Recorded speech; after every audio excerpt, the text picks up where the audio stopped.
Hello, everyone. Welcome to the DePINed podcast. I'm the host, Tom Trowbridge, and today we have a different perspective. Usually we're with DePINed founders. Today, we are with Ron Kogens, who is a partner at MME, the leading Swiss law firm helping set up governance structures in Switzerland and that are used by a variety of DePIN projects. And so I think it's pretty important, besides laying out all the different DePIN projects, we also serve as a resource for those looking to understand other elements of the DePIN ecosystem as well, particularly founders looking at how to set up the best legal structures and entities. So I thought it was important to get Ron on. I've worked with Ron. He's helped set up the Fluence governance structure as well. So we've worked together closely for a couple of years. So thrilled to have him on. Welcome, Ron. Hi, Tom. Thanks for having me. Ron, listen, introduce people a little bit first to MME who may not be aware of it, and we can take it from there. Yeah, sure. So MME is a Swiss law firm very much focusing on Web3, digital assets, and blockchain. The firm started already getting to this topic in 2012 as it helped the Ethereum Foundation to set up here in Switzerland and do all the legal and regulatory structuring. And of course, the firm stayed into the industry and also evolved together with the industry. And today, MME has about 25 practitioners in the Web3 space, and we are advising all kinds of projects when it comes to structuring, execution. But in particular, as you mentioned, one important part is always to have a proper community governance. Excellent. So can we talk for a second about why structures are important? I know a lot of people look at DAOs. Some people have looked at foundations in the past. We went with an association. Can you talk about, when you set up governance, what the options are and what people are choosing? Yeah, sure. So, I mean, of course, after Ethereum has been established here in Switzerland as a foundation, everyone wanted to go also for a foundation. And I think it is important to understand a foundation has some similarities to trustless technology, because with a foundation, you set a deed, you define the responsibilities and the purpose, and then basically it's just about execution. And a foundation is immutable, which means it cannot be changed anymore. You can just execute, so no will can be formed afterwards. Now, what you have seen after the first foundations have launched, I mean, on a global basis, that sometimes the founders were not anymore aligned with the ecosystem, or even the people that were in the bodies of this foundation. So the directors were not anymore aligned with the founders and the ecosystems. And that basically this resulted in conflicts about the idea on how an ecosystem should work, on how an ecosystem should evolve. And that's why I think around 2 or 3 years ago, people started coming up with the idea of this DAOs, so decentralized autonomous organizations, which is basically a decentralized tool to gather opinion of people, that this tool can also be used, or is in particular interesting for ecosystem governance. This means basically that you can assign to your community that is trusting in your ecosystem, that sometimes is also building on your ecosystem, that they also have a voice. And that's why a lot of people started now looking for a proper legal structure where you can include these kind of decentralized governance structures, DAOs, into a legal entity, or that can interact with a legal entity. And there, especially the Swiss Association is a very interesting tool. Even though it's more than 100 years old, it's basically very similar to a DAO, because a Swiss association is basically an entity governed by its members. So it's a very much member-driven organization, but no one has equity or rights to the assets. So which means basically as long as you are a member of the association, you can vote, you can participate, but if you go out, you don't get anything. And the beauty of Swiss association law is also that it's very flexible. So it means basically you can adjust over time, you can evolve over time. So either you can wrap a decentralized governance system, a DAO, into the association that the DAO members are also members of the association, or you can create a separate body where you assign specific tasks to the governance system, to the DAO. So you have a lot of flexibility, and the beauty is that it can also evolve over time. So people can participate in the further development of the ecosystem entity, also, of course, regarding the use of the treasury, the allocation of treasury. And I think that's a very important part in Web3 ecosystems to gain trust that people are willing to participate and contribute to the ecosystems.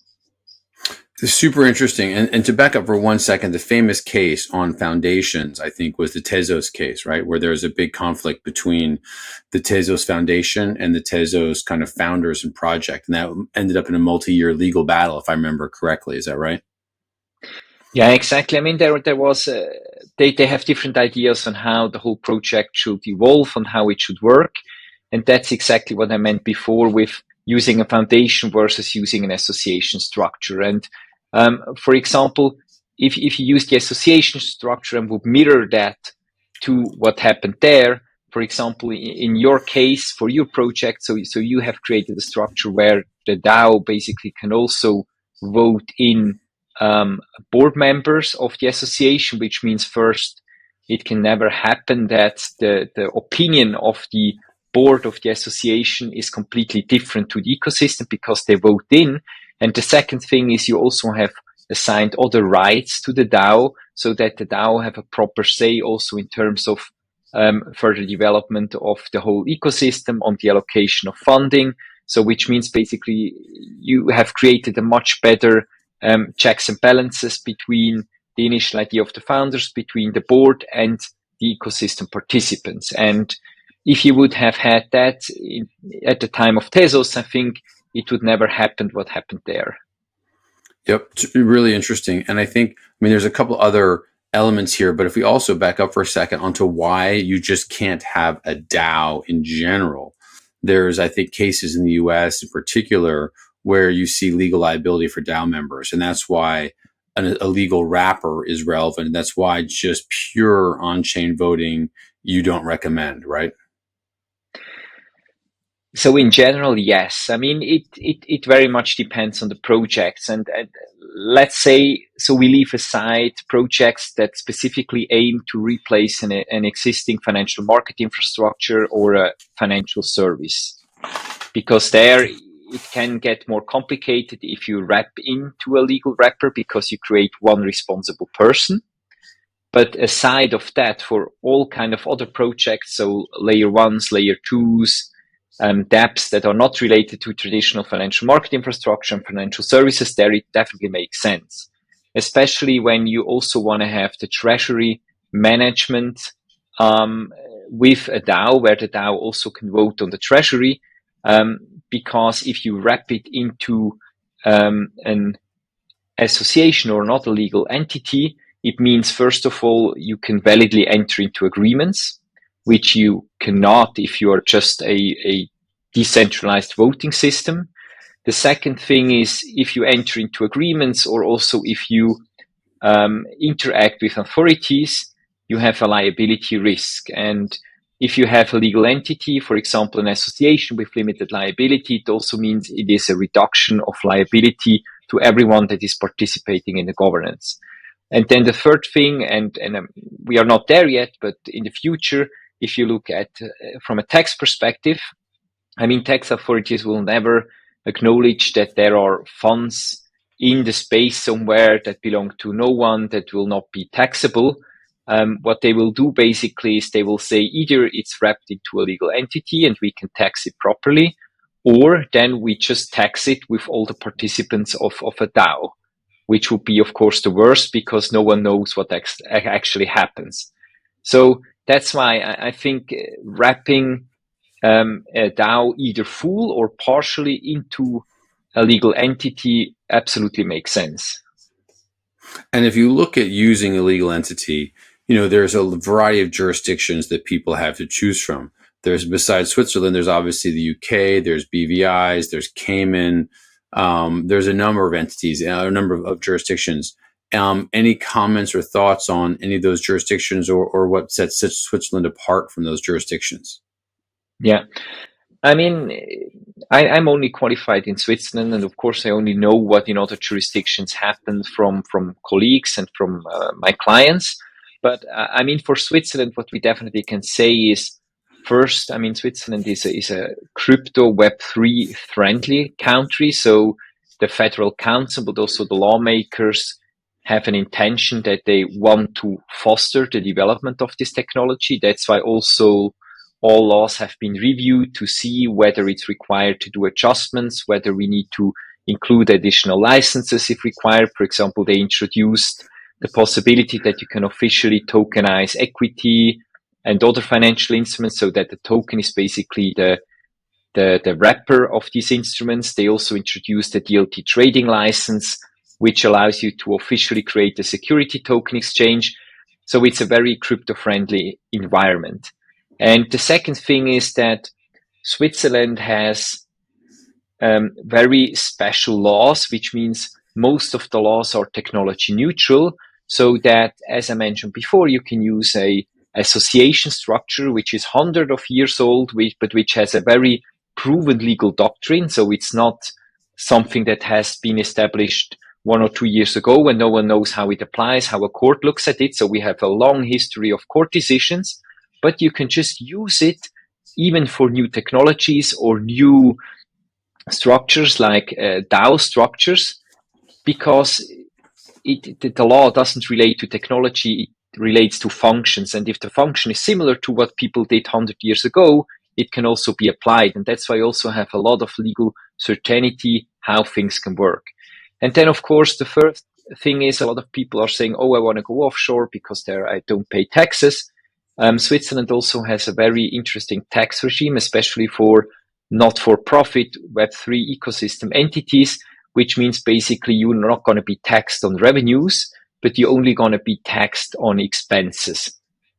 So taxing on expenses means you have expenses, let's assume, of 100, and then you only pay on 5% on top of 100. So which means 5% on 100 is 5, and then you only pay on the 5, and out of the 5 you pay about 10%. So it's not much. It's even, I mean, not a decisive factor to go offshore because of that. And I think that makes Switzerland also especially very attractive. And of course, the other thing is that we have a real ecosystem here, which means you find accountants, you find lawyers, you find consultants, you find also human resources for your project that can help you to establish and also to further grow out of Switzerland, even into the European Union. And listen, I'm not an expert on other jurisdictions, but I do know, for example, that in the UK, the association equivalent takes recommendations from a DAO, but its decisions or its votes are not binding, versus in Switzerland, it is binding. And I think there's a couple of cases have come up in the UK where not unlike Tezos, where associations didn't follow the voting of the DAO, or didn't have to follow the voting of the DAO. And that to me is a very important distinction. And I'm not sure if that carries over to other jurisdictions as well. Yeah, I mean, that's a very important distinction. I think it's also, so it's a responsibility of the DAO, and it's also a risk for the project. Which basically means, so you can have very different structures. So also in Switzerland, you can have only a signaling vote to the association, or you can go one step further, as you did, where you say, we want to give them real rights. So that also means that the DAO has a responsibility because they take over a task from the association. And of course, it's also interesting for them because they really have a say, which means the founders and the association board cannot just do whatever they want, because they also have the DAO, and the DAO has a say, and the say of the DAO is binding. And I think it's very interesting that it really works out in practice. I mean, there is an example, maybe you have heard about the Aragon project, where they have also set up a Swiss association in a test case, and they wanted to go in full. So they said everyone that is participating in the DAO is a member of the association. And then what happened? An investment company from the US bought a lot of tokens on the market because they were the opinion that the book value of the token is higher than the market value. And basically they started to control the DAO and made a proposal to empty the DAO treasury. And the proposal has been accepted. The treasury has been basically emptied, and no one had the possibility to do something because it was just part of the governance, part of the legal entity. And that's why with an association, if the DAO has specific rights, it can also enforce these rights. And that's a big difference to other jurisdictions. Yeah, I mean that's a key part of why we set up the checks and balances, where the association that Fluence set up has a governing council that can veto decisions made by the DAO, but every 2 years the DAO votes in the governing council. So those, to your point, that council cannot be misaligned or unaligned from the DAO for very long, but it can prevent kind of rogue decisions that we think which is important to do. And that was absolutely, and I think that was also a learning of what people have seen on the market, what happened to the Aragon project, and that absolutely makes sense. And I think what you just mentioned, that's key, that you have proper checks and balances between all different kind of bodies that are interacting with the association. Yeah, that definitely is interesting. Are there other, I guess, with some of the projects you are working with, what are they focused on? I mean, I know governance was something we spent a lot of time on at Fluence. I know you have other clients, some of them whom I know. Are there other areas or specifics that people have focused on or attention has shifted to over time? I think one very important part of governance is also the discussion on voting power within the DAO. And that's also interesting that at the time, a lot of people talked about quadratic voting. And also a Swiss association would allow to include a quadratic voting provision. So it's not mandatory that you have one person, one vote. So you can even have one token, one vote. You can have quadratic voting, or you can have different voting regimes as long as everyone is treated equally. So which means that there are objective criteria on how the voting power is defined. And I think defining the voting power is a very difficult part, because on the one hand, you want to have the broadest community that you can have. So the more participant in a governance means the broader the decision is supported in an ecosystem. And also you don't want that people are walking away because they believe that, I mean, with my 10 tokens, I have no power. So there are larger token holders and then they basically can vote on everything, whatever they want. And I think finding out the proper balance between the voting regimes is quite a challenge. And it's also something which I'm in discussion with multiple clients where I don't yet have a final solution, which is basically the correct balance between having a lot of people in the ecosystem, but also acknowledging that are people with larger stake in the ecosystem, but they should also have a bigger say on what's going on. Yeah, it's a very tough one, because on the one hand, you want to encourage participation, but the people with most economic interest, you also want them to be incented to participate, and they, effectively deserve a level of say, obviously. And the other, which is a tough balance to meet. I think the other thing that I guess the other aspect that I'm seeing and hearing from some investors is a bit of disillusionment with some of the DAO voting, given the difficulty in passing proposals. And obviously you need some level of participation to get proposals passed, depending on kind of where the metrics are. But it sounds like in the Web3 space, some people are coming along to lines of actually, a more centralized decision making is faster and more effective. And so I found that to be interesting, particularly along the example they gave was the Helium ecosystem, where the community is super well intentioned and involved, but you've got these telco experts who've been running Helium who really know what to do. And they really have to make very long cases, spend lots of time to convince the community to support certain initiatives.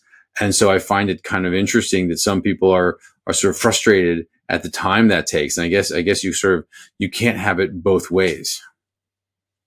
Exactly. And I think that's why, in my opinion, it also does not make sense that you just say, we have a legal entity and the DAO shall decide on everything. Because there are matters of an ecosystem entity that have to be decided very quickly. There are matters where you have to do things off-chain.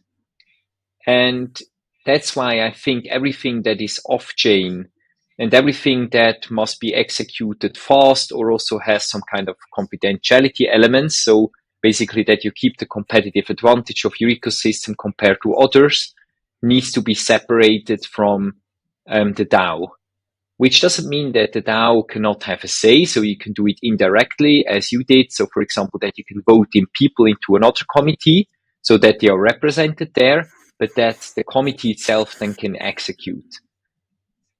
I think that's a very important one, because what you want to make sure is that the discrepancy between on and off chain is as small as possible.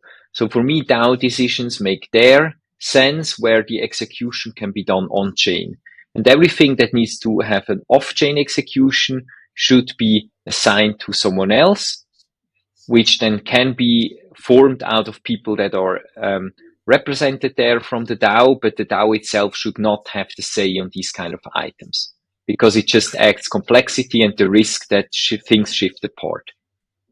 Adds complexity and also just delays things. But your point effectively is the problem isn't with the DAO and the problem isn't with community. The problem is with the structure and how they set it up. And if they set it up appropriately with appropriate kind of delegation potential or delegation structure, you would not be needing all these different votes potentially. And that could be the case. I haven't dug into too much detail, but that's certainly possible. The other element that comes here, I think, is regards decentralization. And that is, I think, a critical driving factor in having a DAO govern a project is the goal of achieving decentralization, especially, with regard to how the securities laws in the US at least seem to operate, although we certainly don't have any clarity there. And so this goes back to maybe even the quadratic voting, but it certainly goes back to the intent of having a DAO, because if you don't have a DAO or a foundation, you run the risk of not being decentralized, in which case everything flows back to being a security, right? So for a project, curious your view here, but for a project to credibly say they are decentralized, the governance structure must be decentralized, and a DAO is kind of the most obvious way to do that. Is that right?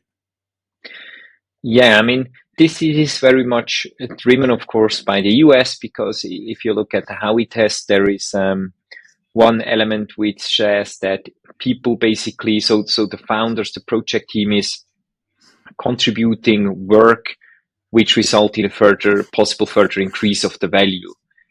And if you have a decentralized governance, included a DAO, which basically participates in fundamental decisions, it means that the further development is not anymore driven by the few people that maybe at the beginning sold the token and kicked off the project, but it's much more community-based. And I think that definitely helps to argue in this direction.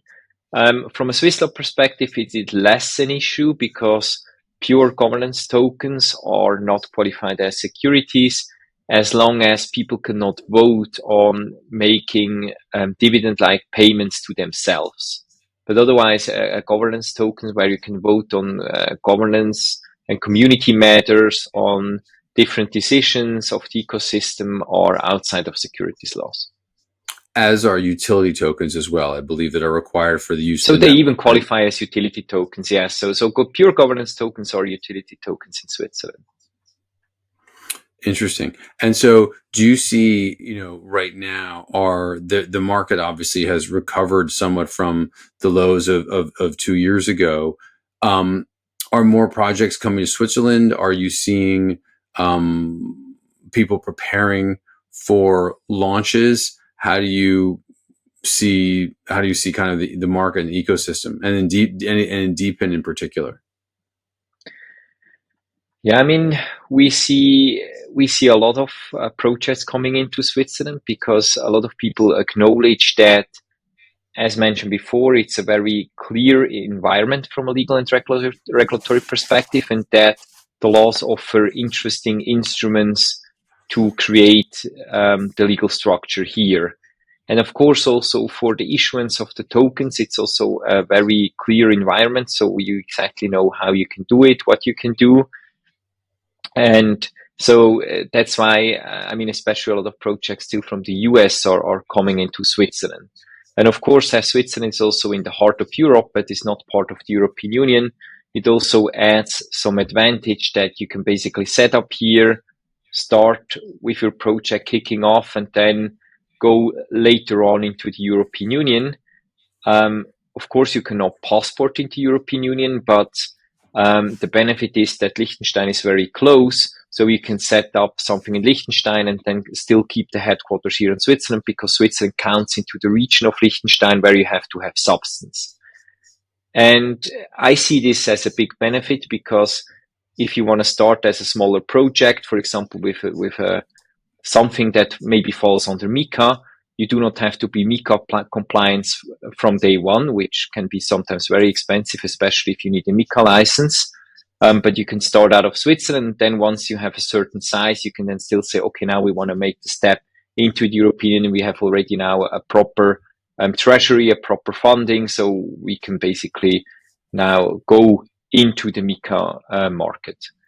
And then you do not have to just then dissolve and go into the European Union. So you can do it over Liechtenstein, as mentioned before, which in my opinion is a big advantage.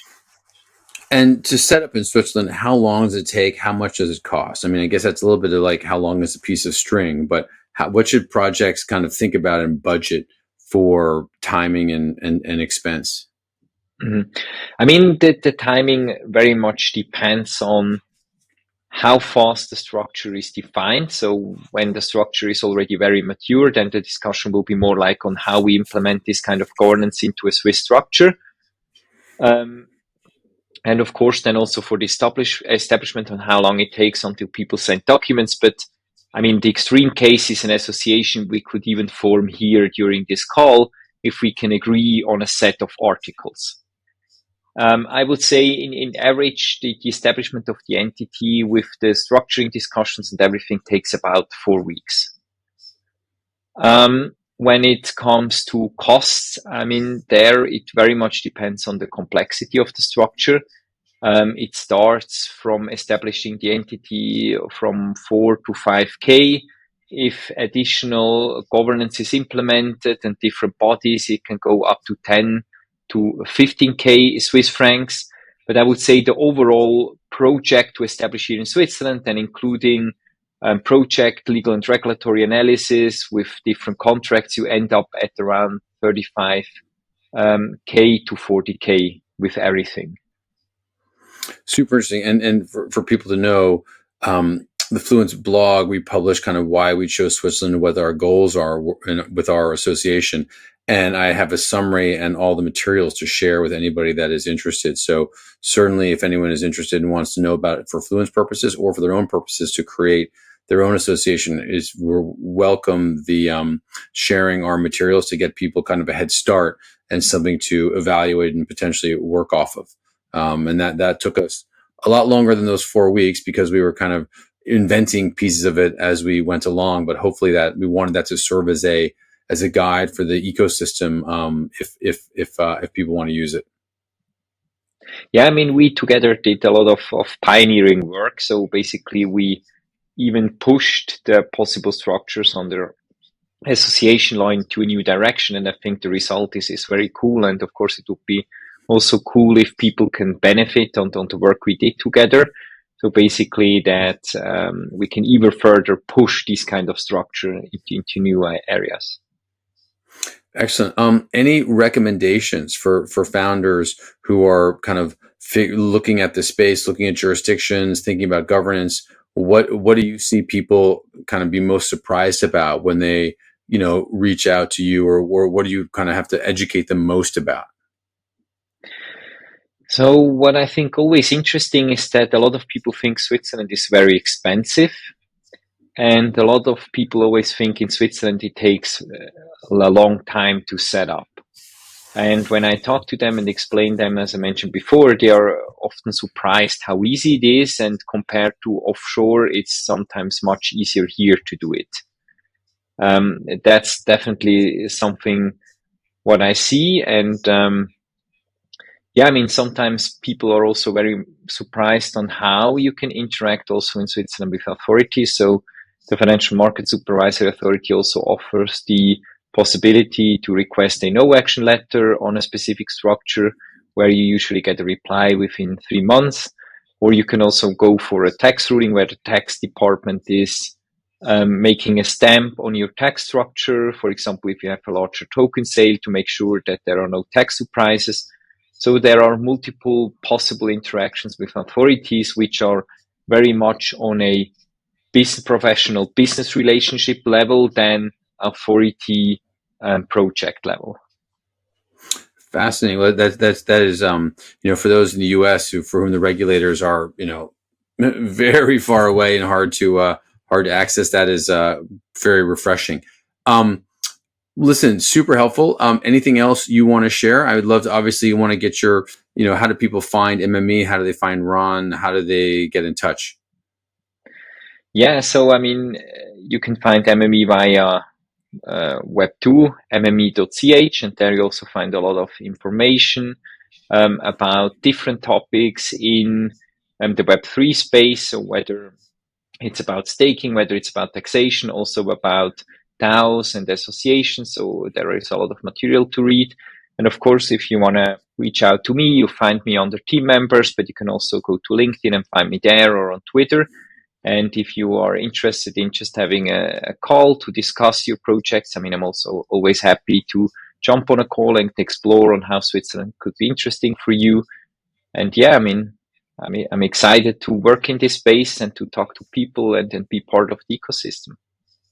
Listen, I think the work you're doing is really important, because governance is how these projects can persist for a long period of time. And so getting that right is very important. We always think about the focus on technology, and that without technology, we're not getting anywhere. But governance is what makes it persist and makes that technology kind of durable for a long period of time. And so we're all trying to figure out this new DAO on-chain governance. And so you're doing important work there. And I just hope projects pay enough attention so their hard technology work isn't, is maximized by having the appropriate governance to let it persist over a long period. Thanks. Excellent. Listen, thank you for joining, Ron, and appreciate it. And guys, find Ron at MME.ch. Thanks for joining. Yeah, thank you, Tom. And looking forward to see you, everyone. Thanks.